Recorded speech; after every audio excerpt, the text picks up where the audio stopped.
شیطان الرجیم سورۃ البقرہ مدنیہ آیت نمبر 74 بسم اللہ الرحمن الرحیم ثم قست قلوبکم من بعد ذلك فهي كالحجارة او اشد قسوة وان من الحجارة لما يتفجر منه الانهار وان منها لما يشقق فيخرج منه الماء وَإِنَّ مِنْهَا لَمَا يَهْبِطُ مِنْ خَشْيَةِ اللَّهِ وَمَا اللَّهُ بِغَافِلٍ عَمَّا تَعْمَلُونَ۔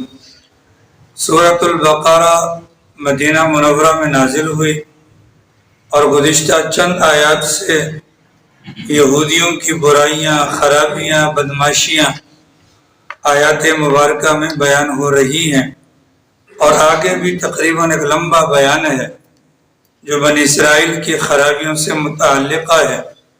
گزشتہ آیات مبارکہ کے اندر آپ حضرات کے سامنے یہ بات گزری، ان کا بندہ قتل ہو گیا، بندے کو قتل بھی خود کیا، رونا دھونا بھی شروع کیا، اور اس کے بعد قتل کا الزام ایک دوسرے پر لگانے لگے۔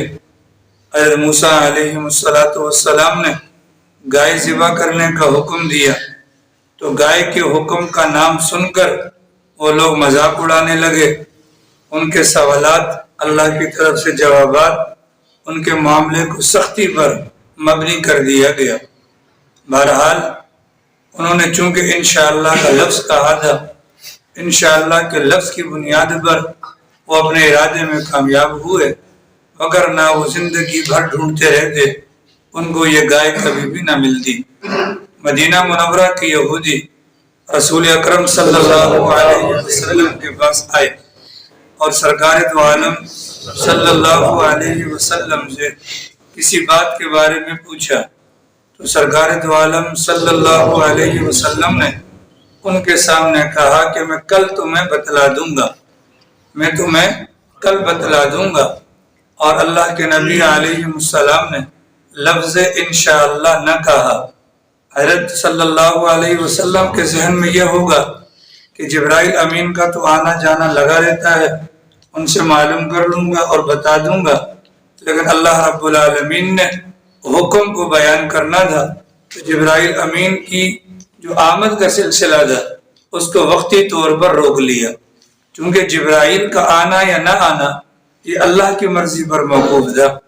چنانچہ کافی دن لگ گئے، اور کافی دنوں کے بعد حضرت جبرائیل تشریف لائے، تو اللہ کے نبی علیہ السلام نے ان سے نہ آنے کی وجہ پوچھی، تو پھر وہ جواب سوال جو ہوا اس میں اللہ کی طرف سے باقاعدہ حکم نازل ہوا، وَلَا تَقُولَنَّ لِشَيْءٍ إِنِّي فَاعِلٌ ذَلِكَ غَدًا إِلَّا أَن يَشَاءَ اللَّهُ۔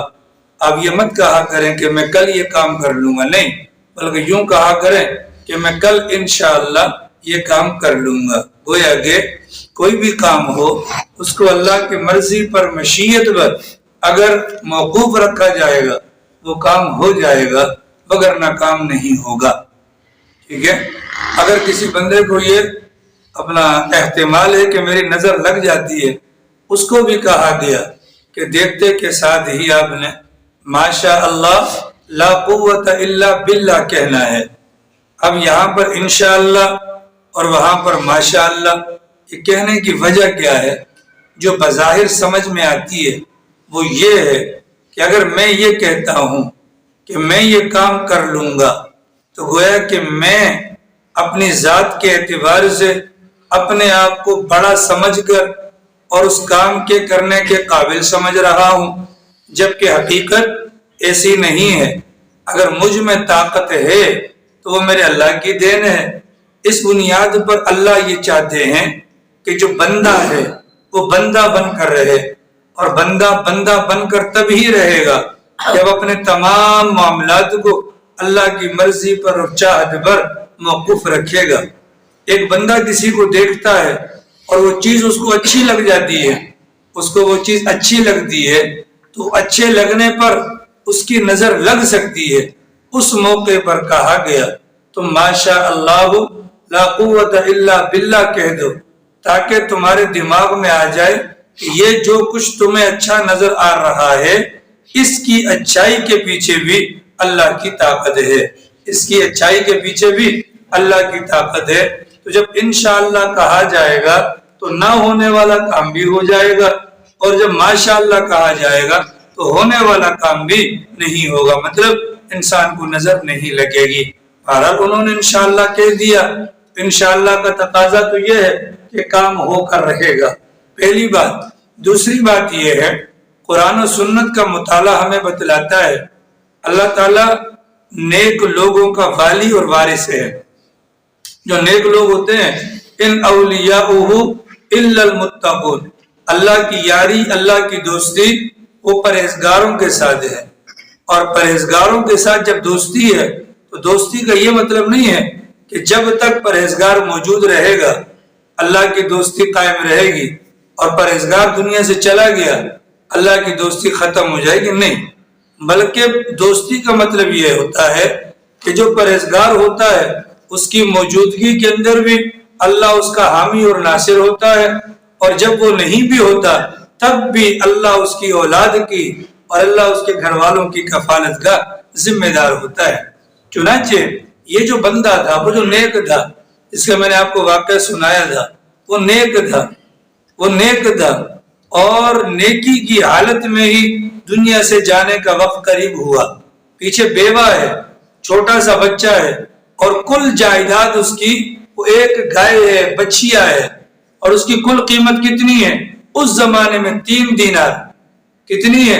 3 دینار۔ اب 3 دینار کے اندر 2 بندے کب تک پلیں گے؟ ٹھیک ہے، اور کوئی سائیڈ بزنس بھی نہیں، کوئی کاروبار نہیں، کوئی جمع پونجی نہیں۔ اس موقع پر اس نیک بندے نے اللہ کی امانت میں اپنا مال دے دیا، اللہ کی امانت میں اپنا مال دے دیا۔ تو چونکہ بندہ نیک تھا اور اللہ کی امانت میں دے کر گیا تھا، اس بنیاد پر اس کے چلے جانے کے بعد اللہ نے امانت کی حفاظت فرمائی، اور پھر اللہ تعالیٰ نے بنی اسرائیل کو اس کام کے اندر مبتلا کیا، اس کام کے اندر مبتلا کیا۔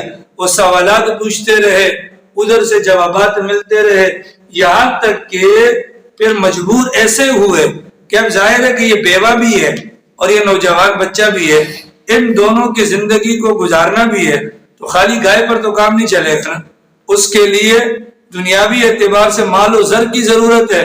اللہ رب العالمین نے اس نیک بندے کی نیکی کی بنیاد پر اس کی اولاد کی کفالت کی، اور جتنی بڑی گائے تھی اتنا ہی تول کر، یعنی کہ ترازو کے پلڑے میں گائے کو رکھا گیا اور دوسرے پلڑے کے اندر سونا رکھا گیا، اور دونوں کو تولا گیا۔ گائے کے وزن کے بقدر سونا اللہ رب العالمین نے اس یتیم کو اور اس بیوہ کو دلوا دیا۔ یہ اللہ تعالیٰ کی ترتیب ہے کہ پالنے کے اللہ تعالیٰ نے بے شمار طریقے رکھے ہیں، بچاتا بھی وہی ہے، مارتا بھی وہی ہے، پالتا بھی وہی ہے۔ ہماری کتابوں میں ایک واقعہ لکھا کہ دیکھو، حدیث پاک کے اندر سانپ کو بھی مار دو، بچھو کو مار دو، نماز کی حالت میں ہو تب بھی نماز توڑ دو، ان کو مار دو۔ اور بچھو کو تو سرکار کی بھی لعنت ہے، ایک موقع پر سرکار کو بھی ڈس دیا تھا اس نے، ٹھیک ہے، ایک موقع پر سرکار کو ڈس دیا۔ اللہ کے نبی نے فرمایا بچھو پر اللہ کی لعنت ہو، نہ نبی کو چھوڑتا ہے نہ غیر نبی کو چھوڑتا ہے، اتنی خطرناک چیز ہے۔ تو بظاہر ہمارے ذہنوں میں کیا آئے گا؟ کیا بچھو اللہ نے پیدا کیوں کیا؟ بظاہر تو یہی ہے کہ جب اس کو نماز میں مارنے کا حکم ہے تو پیدا کرنے کا کیا مقصد ہے؟ سانپ کو جب نماز میں مارنے کا حکم ہے تو پیدا کرنے کا کیا مقصد ہے؟ چنانچہ ہمارے بزرگ فرماتے ہیں، ایک مرتبہ میں راستے میں جا رہا تھا تو میں نے دیکھا کہ بچھو تیزی سے آگے جا رہا ہے، تو میرے دل میں کھٹ گا، اللہ خیر کرے، کہ لگتا ہے کسی نہ کسی کی موت کا پیغام لے کر یہ جا رہا ہے۔ تو حضرت فرماتے میں بچھو کے پیچھے ہو لیا، چلتے چلتے آگے نہر ہے، آگے نہر ہے، بچھو یہاں سے تیزی میں گیا اور نہر کے نکڑ پر جا کر کھڑا ہوا، وہاں سے کچھوا آیا، کچھوا وہ جو موٹے پیٹھ والا نہیں ہوتا وہ آیا، اس سے بچھو نے چھلانگ ماری اور اس کے پیٹھ کے اوپر سوار ہوا اور وہ اس کو لے کر دوڑ پڑا۔ چونکہ اللہ والے ہوتے ہیں نا، ان کا تو کام ہی یہ ہوتا ہے اللہ کی قدرت کی نشانیوں میں غور و فکر کرنا، تبھی تو اللہ والے بنتے ہیں، ٹھیک ہے۔ حضرت فرماتے میں نے باقاعدہ کرائے پر کشتی لی کہ پیچھا کروں ماجرا کیا ہے. چنانچہ فرماتے کہ میں کرائے پر کشتی لے کر اس پار چڑھا تو میں نے دیکھا وہ کچھوا اس بچھو کو اپنی پیٹھ پر لے کر آیا اور دوسری سائڈ پر لا کر کھڑا ہوا اور وہاں سے اتر گیا. میں بھی اتر گیا. بچھو وہاں سے بھی تیزی سے جا رہا ہے. جاتے جاتے میں نے دیکھا کہ سامنے ایک درخت ہے, درخت کے نیچے بندہ سو رہا ہے. تو مجھے 100% یقین ہو گیا کہ یہ بچھو اتنے دور سے اس بندے کی موت کا پیغام لے کر آیا ہے. لیکن فرماتے ہیں کہ جو میں قریب ہوا تو میں دھنک رہ گیا کہ وہ بچھو وہاں سے واپس آ رہا تھا.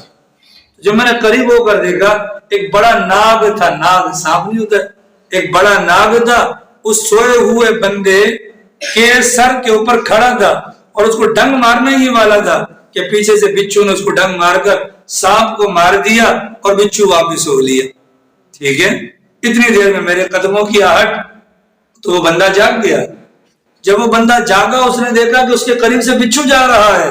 اسے پتھر اٹھا کر مارنے کی ارادہ کیا. میں نے کہا اللہ کے بندے مت مار, یہ بچھو تیرا محسن ہے, اتنے دور سے یہ چل کر آیا ہے تیری جان بچانے کے لیے. ٹھیک ہے جناب والا, اللہ اللہ ہے.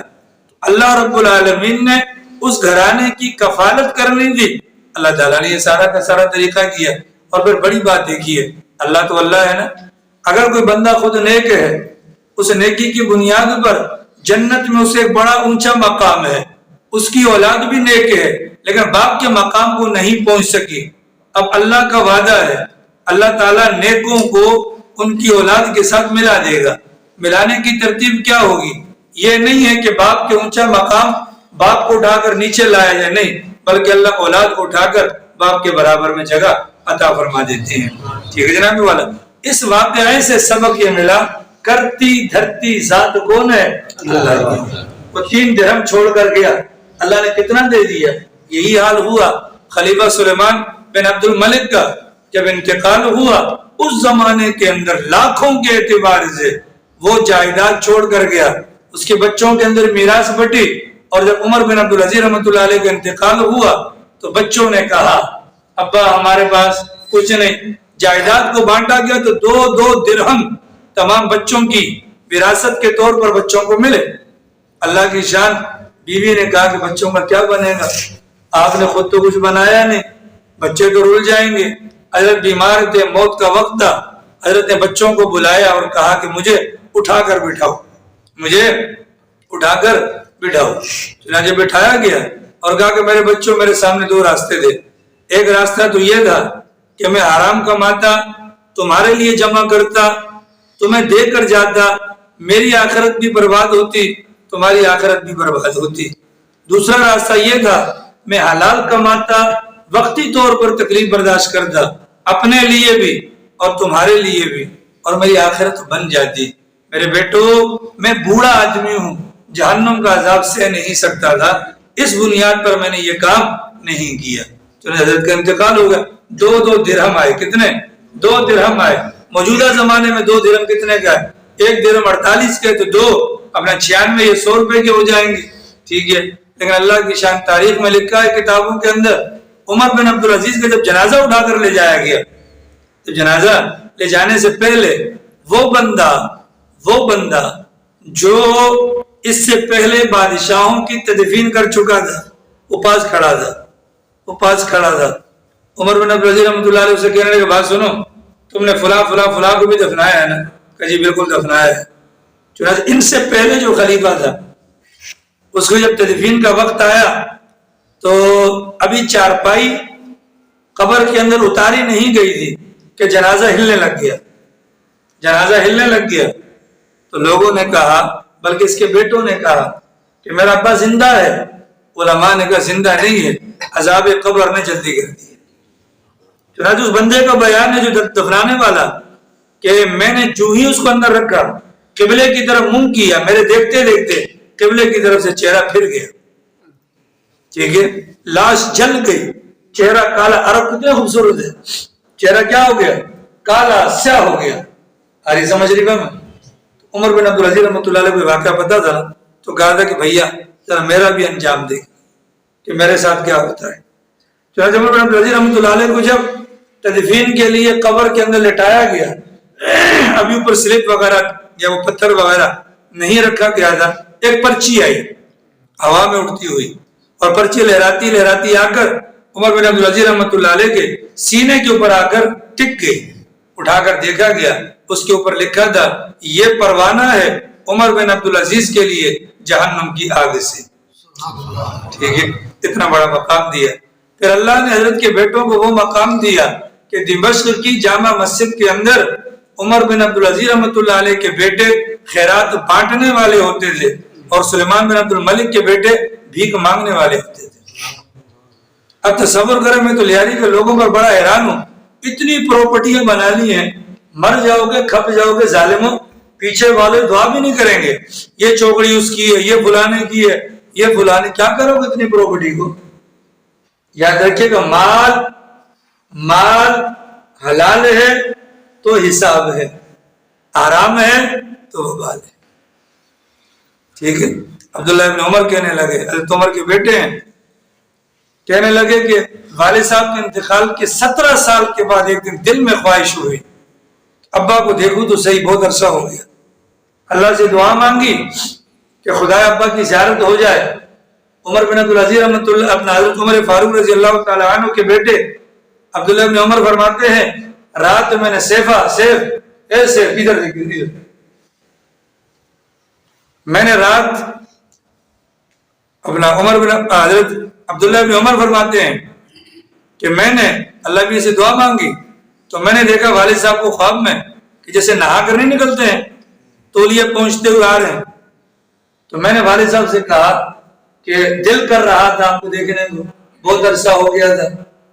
ٹھیک ہے، کہ بہت اچھا کیا آپ نے، کہ یہ بتلاؤ، حضرت والا بیٹے نے پوچھا ابا یہ بتائیں کہ کیا ماجرا ہوا، کیسی گزری آپ کی؟ کہا کہ یہ بتلاؤ کہ میرے انتقال کو کتنا عرصہ ہو گیا؟ کہا 17 سال ہو گئے، ابھی ابھی حساب کتاب سے فارغ ہو کر باہر آئے۔ بولو، اتنا بڑا آدمی کہ جب جمعہ پڑھانے کے لیے کھڑا ہوا، کپڑے پہنے ہوئے تھے، کپڑے مجمع میں سے بندہ کھڑا ہوا، عمر صبر، یہ کپڑا جو آپ کو ملا ہے نا، یہ کپڑا ہمیں بھی وہیں سے ملا تھا، لیکن یہ کپڑا اتنا چھوٹا تھا، ہمارا جوڑا نہیں بنا، آپ کا جوڑا کیسے بن گیا؟ ٹھیک ہے، ہمارا جوڑا نہیں بنا، آپ کا جوڑا کیسے بن گیا؟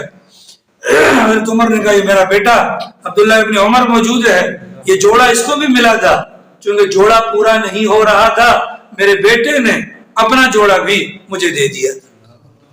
اس کے باوجود ان کا یہ حال، تو میں تو لیاری والوں کو جب سوچتا ہوں تو تھک رہ جاتا ہوں، یا اللہ کیا بنے گا؟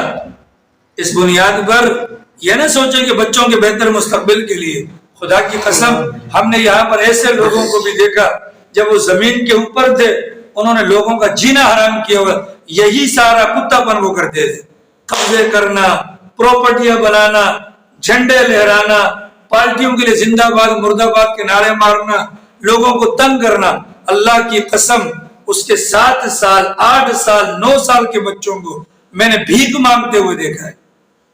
کیوں زیادتیاں کر رہے ہو؟ یہ جب تک ہوں ہے، یہ تب تک تو ہے، یہ ختم تو کہانی ختم ہو جائے گی۔ آرے سمجھ میں؟ اتنا بنائیں جتنے کا جواب دے سکیں۔ سرکار دو عالم کتنے بڑے انسان ہیں، ان کا گھر تو دیکھو ظالمو، اس گھر میں کچن بھی ہوگا، اس گھر میں کچن بھی ہوگا۔ حضرت عائشہ کے حجرے میں سرکار رات کو نماز پڑھتے ہیں، سجدہ کرنے کی جگہ نہیں ہوتی، حضرت عائشہ کے پاؤں آگے کر کر سجدہ کرتے ہیں۔ دونوں جہانوں کے سردار کے گھر کی حالت اور ہمارے ماشاءاللہ پراپرٹی کی حالت، کس کے لیے کما رہے ہیں؟ کفن بھی خشک نہیں ہوتا، خدا کی قسم ابھی تک کفن کے وہ جو کیوڑا ہوتا ہے نا وہ بھی خشک نہیں ہوتا، پیچھے سے جنگیں شروع ہو جاتی ہیں۔ دوسروں کی خاطر کیوں اپنی عاقبت کو برباد کیا جا رہا ہے؟ یہ واقعہ ہمیں بتلاتا ہے غم نہ کر، اپنے بارے میں سوچ، بچوں کو چھوڑ، جس نے پیدا کیا ہے وہ پالے گا بھی، جس نے پیدا کیا ہے وہ پالے گا بھی، اور جس کو اس نے پالنا نہیں ہوگا، آپ کیا میں کیا ساری دنیا لگ جائے۔ اسپتالوں کے اندر دیکھو نا، جنا کے بچہ وارڈ میں جاؤ، اللہ کی قسم انسان دھنگ رہ جاتا ہے، یار وہ اتنے بچے ہیں, کیا کیا میڈیسن لگی ہے ان کو, وجہ کیا ہے بھیا, وجہ کیا ہے؟ اللہ نے روزی ان کی وہاں رکھی ہے, ساری دنیا کو وہاں پہنچا دے. ہم سب کچھ کر سکتے ہیں پر اللہ کو سمجھ نہیں سکتے, اللہ کو سمجھ نہیں سکتے. یہ واقعہ ہمارے لیے مشعل راہ ہے. یہ ہمارے واقعہ ہمارے, چونکہ ہمارا لیاری ہے نا ماشاءاللہ, آپ کو معلوم ہے کہ غریب غربا علاقے کے اندر اس قسم کی آزمائشیں بہت ہوتی ہیں. جو بھوکا ہوگا, جو ننگا ہوگا, پیچھے ندی کے کنارے سے آیا ہوگا, لاکھ روپیہ دیکھ لے گا. کتنا؟ لاکھ روپیہ. وہ سمجھے گا بس مجھ میں اور اللہ میاں میں ایک بالش کا فرق ہے. یہاں تو لوگ خدا بنے ہوئے ہیں, فرعون بنے ہوئے ہیں. ارے سمجھ رہی, سیدھے منہ بات نہیں کرتے. اگر جیب میں 1000 روپے کا نوٹ ہو, اس بات کا گمان ہے جناب, خدا کی قسم ناصر باجی, اللہ لاوارث کر کے مار دیتا ہے. اللہ لاوارث کر کے مار دے گا. یہ باتیں, یہ چیزیں اپنے دماغوں سے نکالو.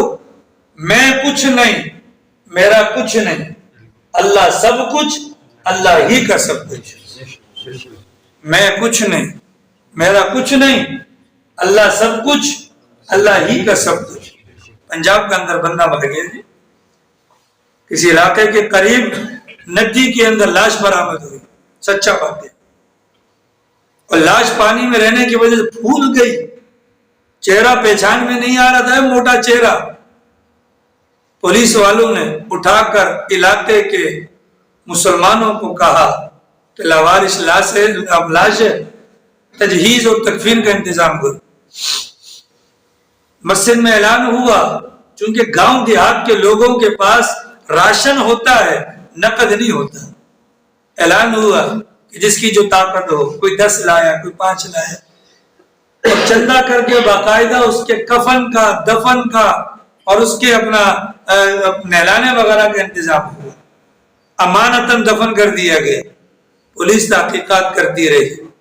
چند دنوں کے بعد معاملہ کھلا کہ یہ بندہ مرنے والا یہ فلاں علاقے کا سردار ہے. کیا ہے؟ سردار ہے. اور اس کے اپنے 4 جوان العمر بیٹے ہیں. کتنے؟ جوان العمر بیٹے ہیں. اور اس بندے کی زمین میں 3 گھنٹے تک ریل گاڑی چلتی رہتی ہے. اتنا بڑا زمیندار ہے. اللہ نے لاوارث کر کے مارا کہ نہیں, کہ کفن کے لیے بھی عام لوگوں سے چندہ لینا پڑا. اللہ, یہ بنی اسرائیل کی باتیں نہیں ہیں, یہ باتیں ہمارے لیے. حسین بھائی, باتیں کس کے لیے؟ ہمارے لیے. سوچیں, تھوڑا نہیں پورا سوچیں, تھوڑا نہیں پورا سوچیں. کیا کر رہے ہیں ہم؟ صبح سے لے کر شام, شام سے لے کر صبح, ایک ہی فکر ہے, کیا یہ بھر جائے. اللہ قبر کے اندر سب سے پہلے پیٹ کو پھاڑتا ہے. ٹھیک ہے, پیچھے کمر ہے نا, کمر یہ ریڑھ کی ہڈی ہے, یہ پھر بھی دنچی رہتی ہے. سب سے پہلے اللہ پیٹ کو پھاڑتا ہے. یقین نہیں آتا تو گرمی کے سیزن میں 24 گھنٹے, سردی کے سیزن میں 72 گھنٹے کے بعد جا کر کسی لاش کو اکھاڑ کر دیکھو تو اس کا پیٹ پھٹا ہوا ہوگا. کن چکروں میں لگے ہو؟ ابھی جو نہیں آتے قرآن کے ترجمے میں, جو نہیں آتے نمازوں کے اندر, لیاری کے اندر, تو میں حیران ہوں. یا اللہ, موچی بھی, نائی بھی, دوسرے تیسرے, مطلب جو کسی بھی کام کا نہیں ہے اس کو پیسے کا پتہ ہے. اس کو کیا ہے؟ اتنا پیسے کے پیچھے نہ بھاگو کہ پیسہ پھر ہم سے بھاگنا شروع کر دے.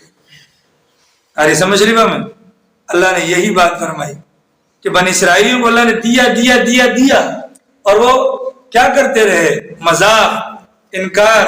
اللہ نے فرمایا ان تمام چیزوں کے بعد تمہارے دل سخت ہو گئے. تمہارے دل کیا ہو گئے؟ سخت ہو گئے. دل ہمارے بھی سخت ہے. حدیث پاک کے اندر آتا ہے کہ دل کے سخت ہونے کی 4 علامات ہیں. اپنے اپنے دل میں سوچ لیجئے گا, میں بھی سوچ لیتا ہوں.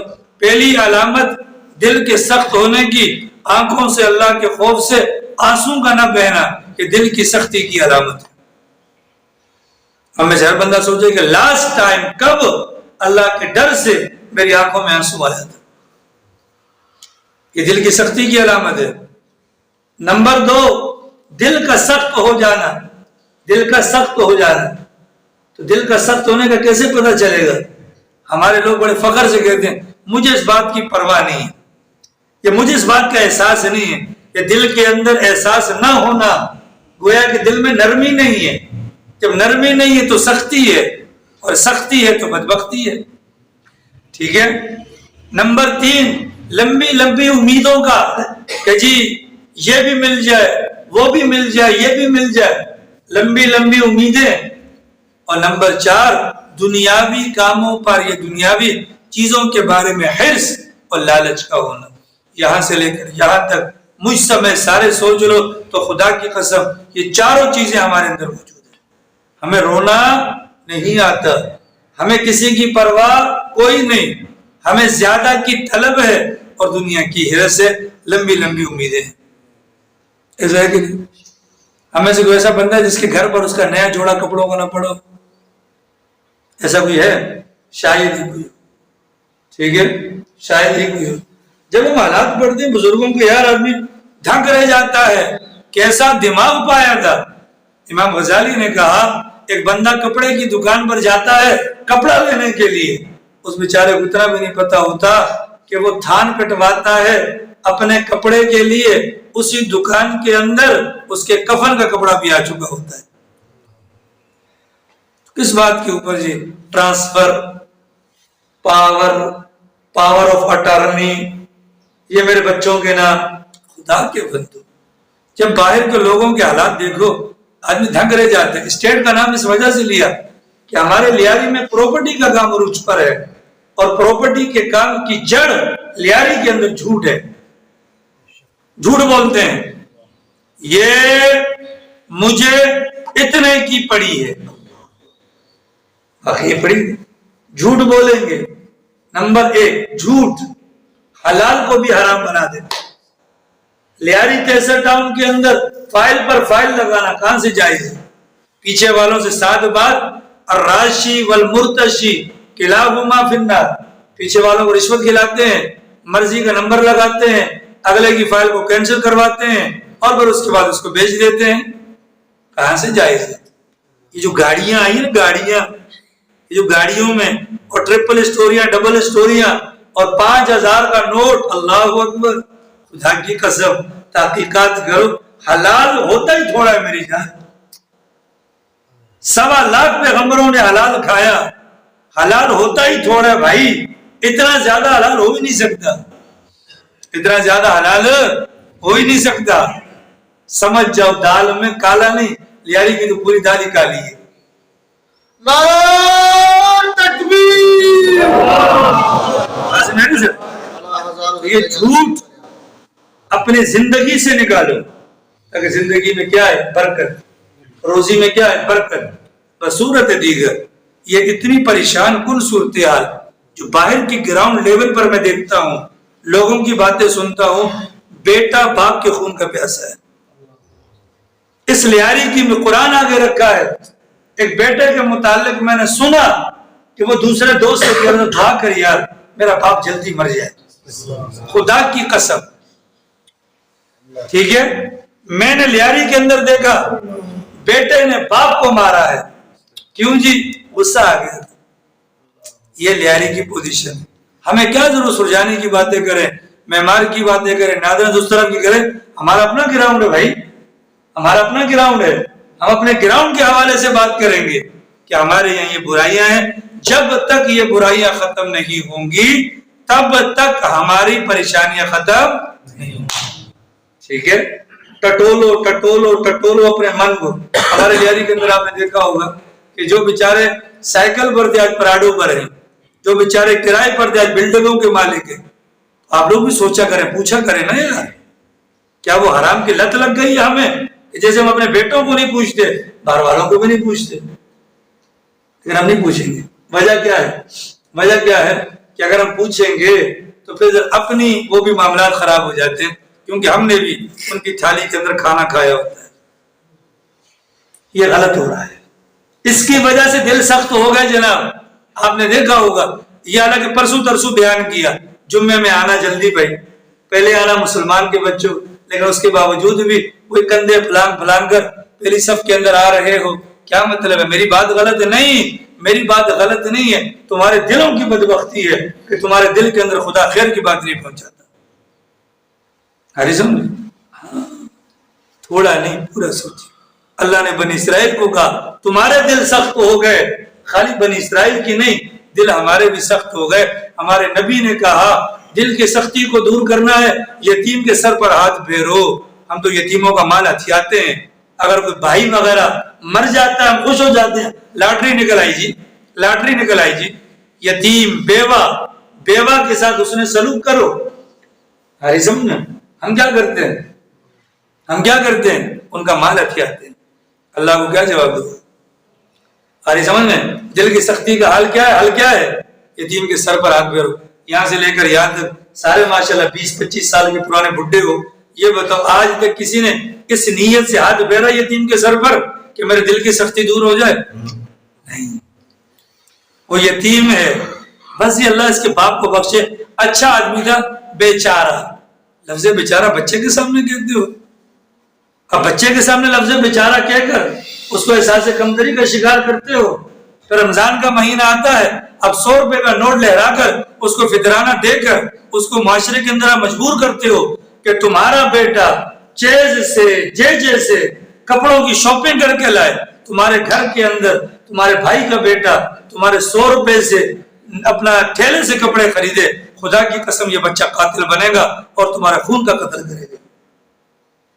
زیادتی تمہاری طرف سے, تمہارے دل کی سختی کی وجہ سے. آ رہی سمجھ میں؟ میں نے آپ کو پہلے کہا میرے پاس 10 روپے ہیں, یہ میرے نہیں, یہ میرے نہیں. اس 10 روپے کے اندر پوری دنیا کے انسانوں کا حق ہے. اگر تو ادا کریں گے موسٹ ویلکم, اور اگر نہیں کریں گے یہ 10 روپے ہمارے لیے وبال جان ہوں گے.